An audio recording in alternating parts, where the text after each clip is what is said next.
On August 3rd, 2019, Patrick Crisis began shooting people in a Walmart parking lot. In the aftermath of his assaults, 22 people had died and dozens more were wounded. If this wasn't sickening enough, it was soon revealed that Crisis's attack was racially motivated against Latinos. Prior to the shooting, Crisis published a manifesto online outlining why he felt motivated to do this deplorable act. In it, he insisted that there was an invasion coming in from the southern border, that the people coming across were replacing white Americans, and that Democrats were going to open the southern border up and just allow whomever to come in and endanger America. In short, his manifesto was staking a number of the same or similar points as been made by President Trump over the last few years and other members of his administration. This fact did not go unnoticed, especially considering that the president had been invoked in the commission of several other crimes since he took office as well. As a result, a number of people began saying that President Trump holds some responsibility for the shootings. Now, some people are inclined to just brush this off as political posturing, but I think that when the claim is seriously levied that the President of the United States bears responsibility for the deaths of its citizens, that's something that I feel we need to pause and take seriously. So that's what we're going to do today. We're going to investigate how much blame the President has for these and other similar events. On the one hand, there is a pretty intuitive answer. Despite the fact that President Trump has gone on record saying this, could stand in the middle of Fifth Avenue and shoot somebody and I wouldn't lose any voters, okay?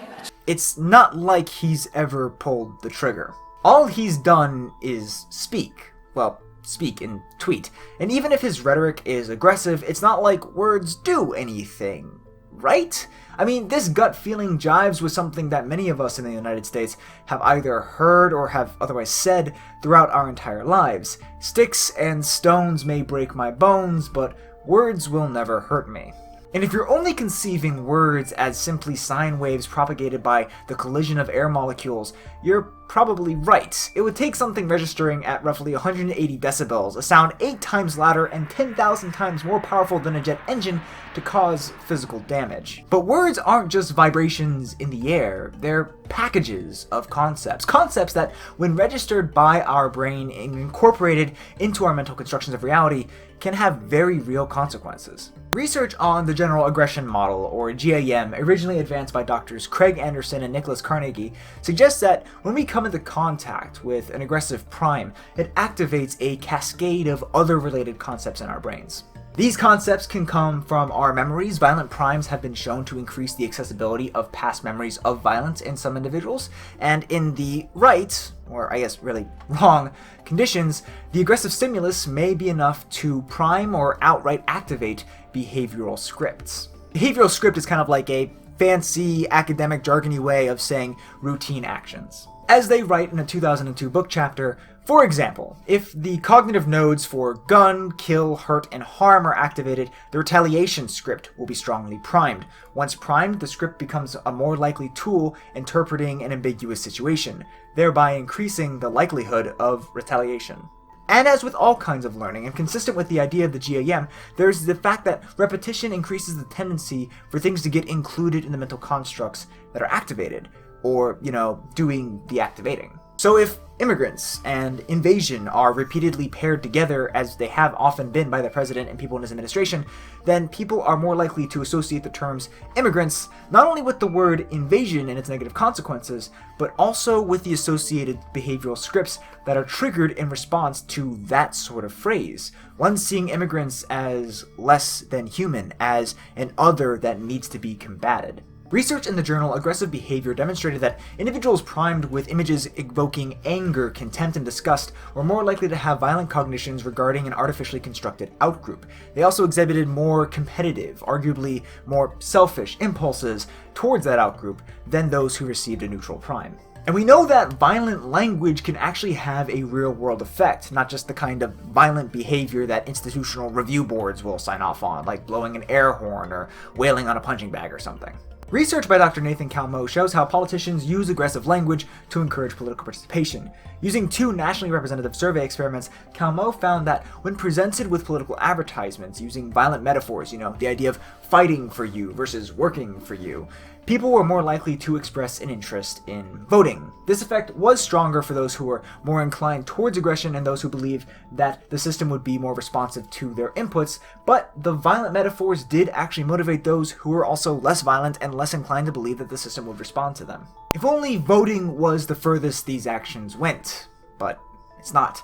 Other research by Calmo suggests that those exposed to these violent primes were also more likely to support political violence. This is reinforced with work by Dr. Brian Schaffner, who argues that individuals who are experimentally exposed to quotes from President Trump where he makes disparaging comments towards one racial group were more likely to write offensive things, not just about that group, but other groups as well. It would be troubling enough if the impact stopped with words, but at least then it'd only start and stop with rhetoric, but it doesn't. Other research suggests that counties featuring Trump campaign visits for the 2016 election experienced a statistically significant increase in the number of hate crimes in that county a year later. Of course, since then candidate Trump's visits were not distributed randomly, it's possible that he wasn't the cause of the increase in hate crimes, but that he preferred to self-select into the kinds of counties that would come to exhibit a significant rise in hate. Which honestly isn't the best look either. The president either causes the increase or favors places that are inclined to ramp up their hate crimes. Regardless of the option, it's not a great look. Remember how I talked about how repeated pairings of concepts can result in them becoming more closely associated cognitively?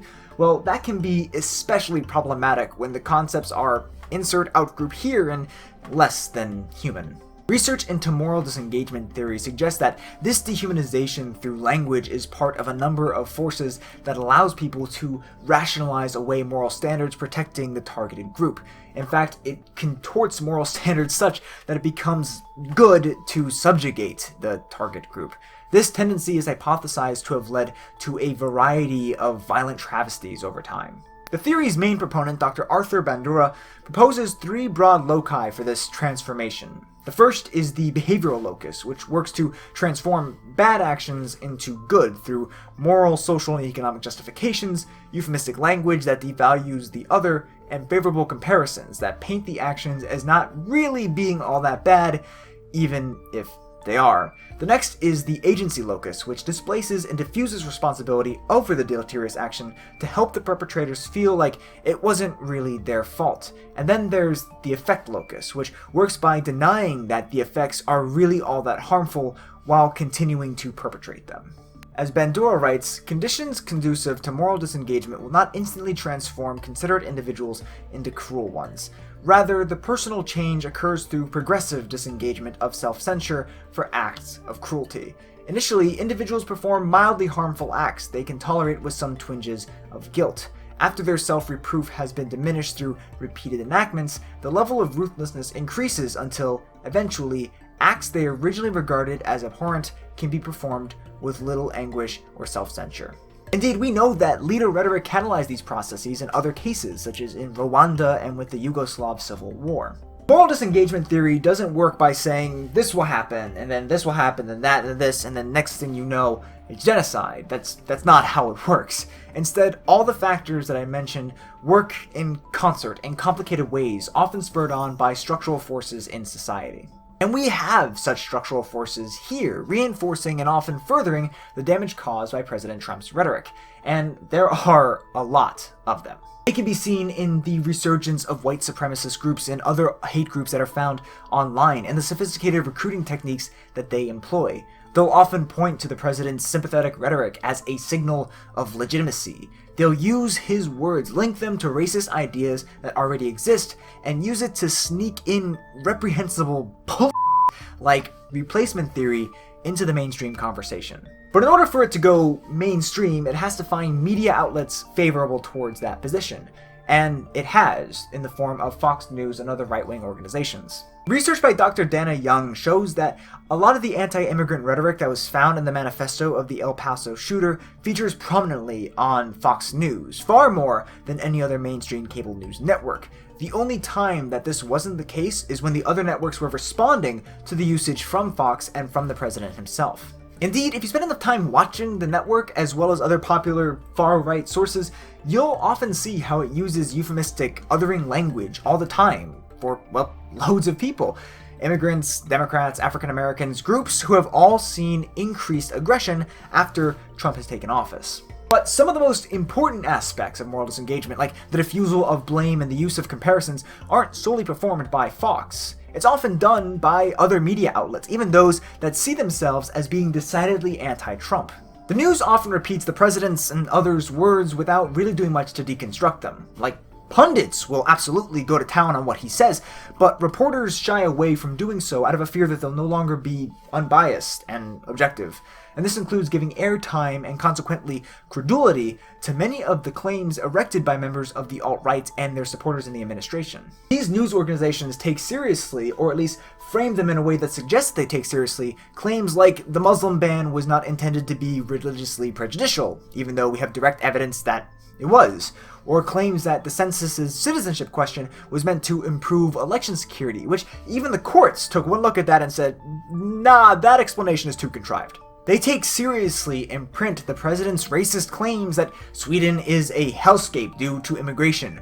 They unwittingly reprint frames that diminish the suffering caused by this rhetoric or challenge its very existence. It takes an entire system for these effects to transpire, including the parts that like to imagine themselves as fighting against it. To be clear, the present moment isn't just one of politically motivated violence towards the left and groups associated with the left. It absolutely has been going the other way too. Last October, an individual tried to send ricin packages to President Trump and officials in the Pentagon. Earlier in 2017, someone attempted to kill a number of GOP representatives practicing for a charity baseball game. While there isn't a single person that one can visibly point to on the left, it's not like that there hasn't been an overall increase in aggressive and violent rhetoric among some of the communities on that side of the political spectrum as well. There absolutely has been, and it has had consequences. In saying this, I'm not trying to equivocate and say that the left and the right are the same, because they aren't. But I'm also not saying that the left are magically immune, that they have some